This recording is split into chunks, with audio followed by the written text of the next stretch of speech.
Салом, ба унвони ҳунарманд. Имрӯз мо куртаи прямой, стойка воротник ва пешаш бо кнопкаро тайёр мекунем. Ман астаракашро тайёр кардам ва акнун меркашро мегирам. Гардан 15, даҳани курта 15 ва 10 сантиметр барои кнопка. Мана кокеткачаро ҳам тайёр кардем. Чили ки шумо мебинед, даҳани куртачаи мо кулуланию дароз шакл аст. ва инашро ҳам хеле тайёр кардем. дар розак омадагиай 10 сантиметр ҷои кнопка мешавад. Инро акнун дар қад мечаспонем. қадро ранги ҳарвақтина байнашро меёбем ва инро мечаспонем. ман хеле монда утюг кардем, ҳамашро тайёр кардем ва байни ҳаминро ки чихе ёфта будем байнашро утюг кардаги будем кун да байнаш ёфтаги буд. ман ҳозина бо сӯзаниро хеле часпондам ки наҷумад. байни инро ҳам ёфтам, байни инро ҳам.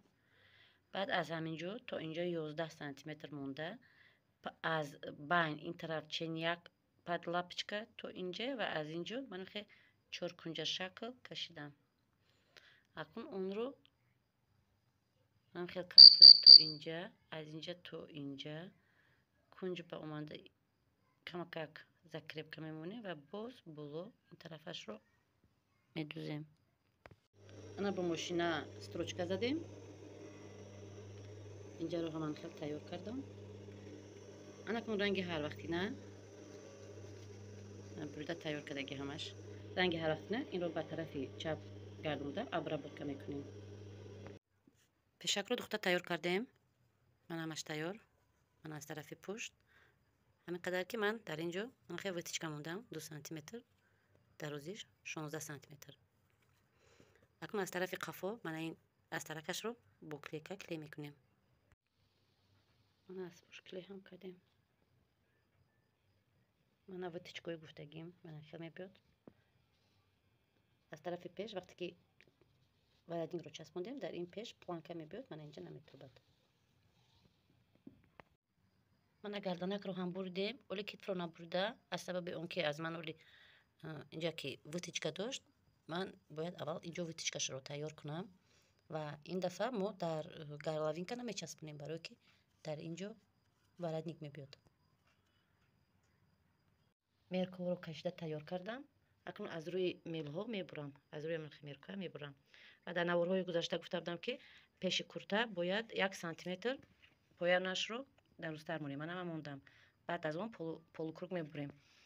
аввал инро якчен мекунем, ана хел тагашро якчен карда, баъд полукруг мебурем. мана ин зиёдтиш байнда мемонад, на ин зиёдти дар байни 1 сантиметраш таги каш ба таги остинаш ба вытичка мебиёду пешак баъд бо худашро мепартодан. хел манам пуштакро бо пешак часпондам ва чили ки шумо аҳамият додаистед, мана ин кунҷҳоро бинед, ман зиёдтӣ бировардам, горловинка надорад ва барои воротник часпондан онро қадар чуқур намебурем, камакак рувак мебурем.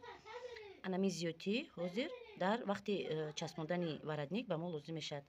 байнашро ёфта ва аз инҷо то инҷо чен мекунем чанд сантиметр ва воротникро мебурем.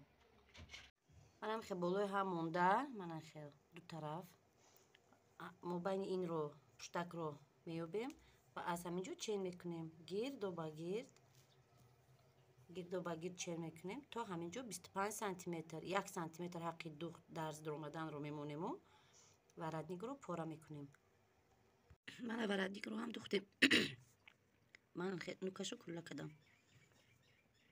онро духта бо ам хел лаб ба лабаш дид строчка давондам. барои фаҳмидан ки шумо насфаҳмед, ман онро бо дастӣ мечаспонам, сӯзану риштақатӣ, баъд мошина мекунам, барои ки шумо фаҳмед. мана аз воротник аз мобайни воротник мобайни пуштакро ҳам меёбем, расечка монда, манам хел дид расечка мондагӣ. баъд аз он аз ин тараф ба ин тараф духтам, манам вақте ки зиёдтӣ гуфтам ку лозим мешавад то манам ҷои омадани маним кокеткачаро дастиқати медузем ва аз ҳаминҷо аз ҳамин нуки ҳамин саркада строчка давонда онро як қад бо аз нукаш саркада амхе оверлок мекунем. баъд ин ман хеле тоб мехӯраду این توپ خورد، وقتی توپ که خورد من خیلی میشه دیدید نیست و این باقی مونده شد در لب این خیلی میدوزیم. من اینه در این پا میچسبونیم. درز کتف رو به طرف پیش خوابونده همونجا که چخل که تمام میشود از همونجا سر کردم خیلی 1 سانتیمتر دختر تا این طرف کتف رو میبیویم. بینش رو کم کم راسیچکا مونده یک قد با ورودنیک اویدرولوگ میزنیم. انا ورودنیک رو هم چسبوندم. انا کن اینجاش رو چسبوندم ده از طرف قفا از بین مونده من خیل اینا تگی این با مونده من خیل لب балабаш строчка میریم.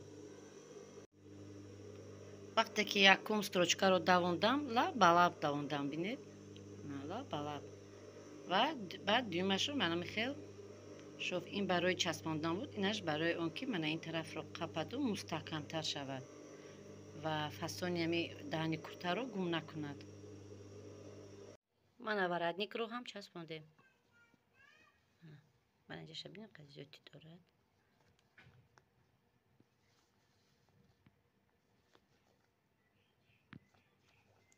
انا کن پلانکچه اش رو میچسبونیم همینجا رو چین میکنیم چند سانتیمتر شما کشوده مودگید حق بالا درز رو میگیریم و 2 سانتیمتر برای پایان رو ته کردن من خیلی تیار میکنیم. حاضر من این رو درونش رو فلیزلین چسبونده و پهمی همین زویسید از شما 4 سانتیمتر میخواید 3 سانتیمتر بالاش رو من خیلی میدوزید و منم خیلی 4 کنجه میدوزید. اینجا شو کشوده میمونید و این رو رستانه گردونده در همینجا میچسبونیم. انا پلانکچه رو هم تیار کردیم. فلیزلین چسبوندم رو اتو کردم 6 سانتیمتر کشودیش و در روزیش رو 14 سانتیمتر موندم از سبب که ورزی ما 11 سانتیمتر هست من برام که 14 موندم. انا اکنون اون رو بینش رو من قطع کرده از اینجا و از اینجا من خیلی میدونیم پایینش رو کشوده میمونیم برای اون که از این طرف رستانه میکنیم.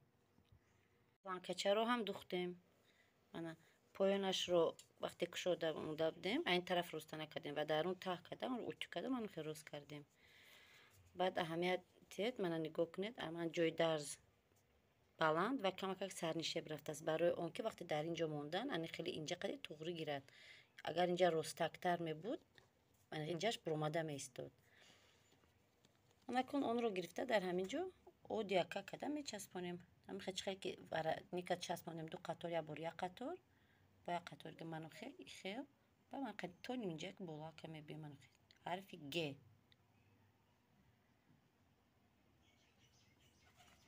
من ورودنیک رو دوختیم تیار کردیم.